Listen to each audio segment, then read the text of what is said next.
Are you ready? Ready. All right, let's go. Kevin here, top 1 financial advisor and best-selling author. We are here to talk about the stock market.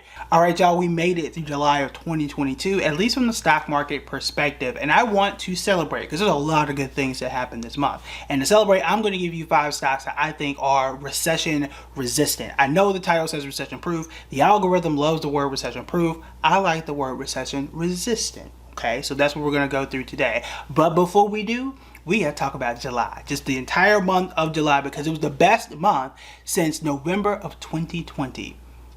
That's kind of wild to think about. It has been that long that we have seen a month that has been this good. And remind you that 2021 was a really good month too, or a really good year rather. And we set, I think it was more than 50 all-time highs. Like every 21 days on average, the stock market hit an all-time high, and that was especially true in 2021, which is why I never would have contemplated that we would have hit a recession, or at least 2 consecutive quarters of negative GDP growth in 2022. So I didn't expect recession, didn't really think that was going to be a thing.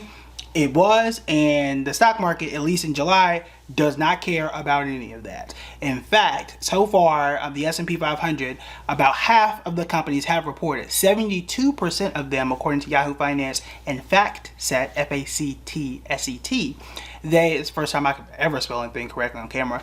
But aside from that, 72% of them have beat their earnings, which is a solid thing, a solid indicator that, hey, companies, for the most part, are seeing what they expected. They are making more money than we expected in most cases, and they have things under control. People are spending at a relative rate, and we may not be running into a deep recession. We may not see shutdowns, and well, we don't want to say shutdowns and lockdowns, but we may not see some of the severity that we have seen in the past. Maybe. I'm still holding out on that. I hope that not to be the case. I hope that is not the case. Tongue twister today. But in either case, we'll see. But what I can tell you is the best month so far. It's the best month we have seen in a while, and it only benefits people who have been consistently investing, which is what we've been saying this entire time. And today I'm going to go through some of the stocks that I think are very recession resistant, and I would venture to say all of these have been a surprise to a degree. Every one of them is up double digits. Okay, that's number one. Every one of these is up double digits. And again, while this month was great, the stock market is still down for the entire year. So a lot of these stand out. I'm going to exclude energy companies. I think those are super easy. Anybody can do any of those. But these are some of the areas I have been talking about before. I'll tell you which ones I currently have, and then we'll continue that way. All right, so let's go ahead and get started. The first one's Eli Lilly. Eli Lilly is up 38% in the last 6 months. Wild to say, but I have been saying healthcare, I have been saying insurance, I have been saying dividend stocks, and that's starting to pay off. So if you were listening, I think we started talking about this maybe February or March-ish, you probably made a pretty hefty sum in something like Eli Lilly. Now, obviously, with all of these companies, you want to make sure they fit for what you are trying to do as an investor. You continue to do your own research, but I'm saying you might want to at least add it to your watch list, if nothing else. And we'll continue to go through here. Now, the other thing too is by the time that I'm taking the screenshot and recording the video and editing, sometimes the numbers will change, but I'm telling you the number that I saw before recording. Again, sometimes the numbers change just a bit in case you see, I don't know, 38 point whatever percent, but 38% Eli Lilly last 6 months, which is incredible in 2022 so far this year.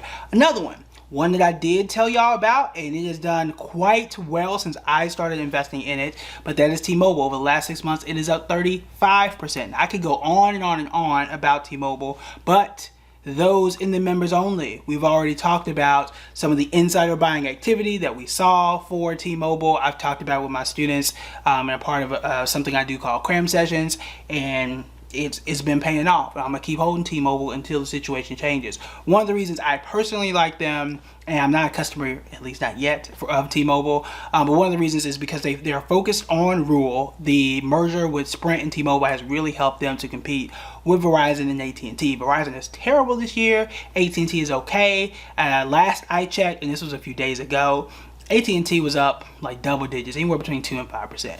I'll take T-Mobile up 35 in the last 6 months. So T-Mobile, I'm holding on to it for obvious reasons, and that is one that you told me beginning of the year, definitely would not have thought that they would have been up this much in a market like this. The next one, this is the worst stock on the list. Put that in air quotes because, again, everything here is up double digits. And it's what I've been talking about for a very long time. Costco. Costco is a solid stock, and it had been a little rough for Costco this year. And we've talked about that before. Because remember, I was talking about Target, Costco, Walmart, and others. This is one of those easy defensive stocks. It was a great pandemic stock. It is a great normal stock. So when there is nothing wrong, there is no recession, there is no inflation, at least not severities of these things, Costco is super solid, especially when you factor in the dividend. Costco is high on my list of stuff I'm not selling ever. I have Costco, I have a good chunk of Costco in my own Roth IRA, which is why you don't see it on public, and it has been doing your boy quite nicely for a while. I think I've had it for almost 4 years, and I'm gonna keep having it because Costco has done that good. Not only, and I could go on and on here as well for Costco, but Costco treats their employees well relative to like a Walmart and others. So they pay higher, they do well, they pay a dividend, and take care of their investors. And the thing that sets them apart to a degree than others is it's a membership service. So they're gonna make money from people going in and buying stuff, but they're also just making money by you just holding on to the membership, which is something that's really important for Costco. And I think, don't quote me on this, but I know for a fact, I think it's 93% of people renew, but I know it's above 80%, which is extremely high, and a great thing that speaks to the brand of Costco and how great that they are. So that is my love letter to Costco as an investor. All right, next one on the list is Dollar General. Dollar General is up 22% in the last 6 months. Very similar to Dollar Tree, which is the one that I bought, and one that I like that should be up, but it just didn't make this particular list. Dollar Tree, Dollar General, you can extend this to a Walmart if you want, but any company that can pass on cost easily, or more easily rather, to consumers in a time where we have inflation and interest rates and all these things happening, those are going to be places that you want to consider investing. The good thing about Dollar General, which I feel like they just open up, just pop up anywhere, like they grow on trees and people take them and just plant them in random fields. But aside from that, it's relatively small to run. So like a Walmart or Target, you need tons of space, tons of parking, tons of approvals, and all types of things that need to be built to house a Target in your area, in your neighborhood. Dollar General, shorter, faster, shorter to get up and running, smaller, a lot easier to maintain, which helps with that profit margin in terms of how much it costs to run a Dollar General versus some of these larger warehouse stores. So it's something you might want to consider for Dollar General. Again, up 22% in the last 6 months. Hershey, I've talked about Hershey before. We did an entire video on Hershey. Hershey is delicious. I personally like the cookies and cream one. If you put it in the refrigerator, 20-30 minutes or something like that, overnight, whatever, once it's cold, it is amazing. I cannot be the only person that likes cold chocolate. But aside from all that, Hershey is up 18% over the last 6 months. I mean, that's hard to beat, even though we beat that a few times on this list. But it's hard to beat if you're not in the oil space. A good thing, again, I've said this before, 70% of their production is in the U.S. Now, they did report earnings like the last few days, and they did say there could be a candy shortage. What hasn't been a shortage this year? But there could be a candy shortage come Halloween. So that is something just to be aware of. If that is going to be a thing, perhaps things can get resolved between now and then. We will see. But again, it's up 18%. The thing that I've talked about and the thing that I am real interested in is the fact that they can raise prices by a lot without raising it by a lot. So for example, if you were to buy a car or a house and they raise prices by 20%, you are going to freak out. That is ridiculous. But if I go and it's $1 today and it's $1.20 tomorrow, it's a candy bar. Like the extra 20 cents, while I may not enjoy paying it, that's not gonna hurt me that much. That's not gonna like shun me and get me to not buy it. Whereas that extra 20%, that 20 cents, those 2 dimes are gonna make a lot of money for a company like Hershey, and that's one of the things that's helped them to continue to drive profits and do well. If there is a deep recession, I'm putting a big if on that, people still buy chocolate. People still buy and use everything on this list except they will go to Costco and buy chocolate. They will go to Dollar General and buy chocolate. And they will call people on their phones about the chocolate that they bought on T-Mobile. Y'all get where we're going here.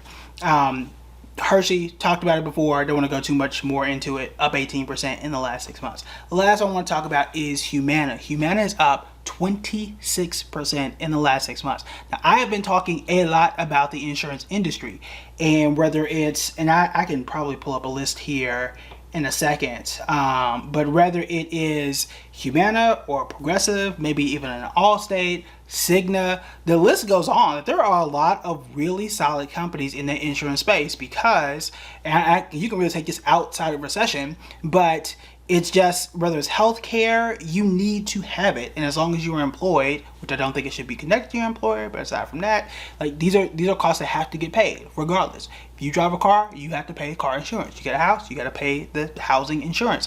All that stuff has to be paid, and it is a super easy cash business. So it is something that is great during a time of economic uncertainty, but even when it's not, it's an easy place to go, and it's a super easy business to understand for most. So let's do a quick rundown of all these stocks. Again, we got Eli Lilly up 38%, you've got T-Mobile up 35%, Costco up 10, Dollar General up 22, Hershey at 18, and then you have Humana. Is that 6? I said 5. 1, 2, 3, 4, 5, 6.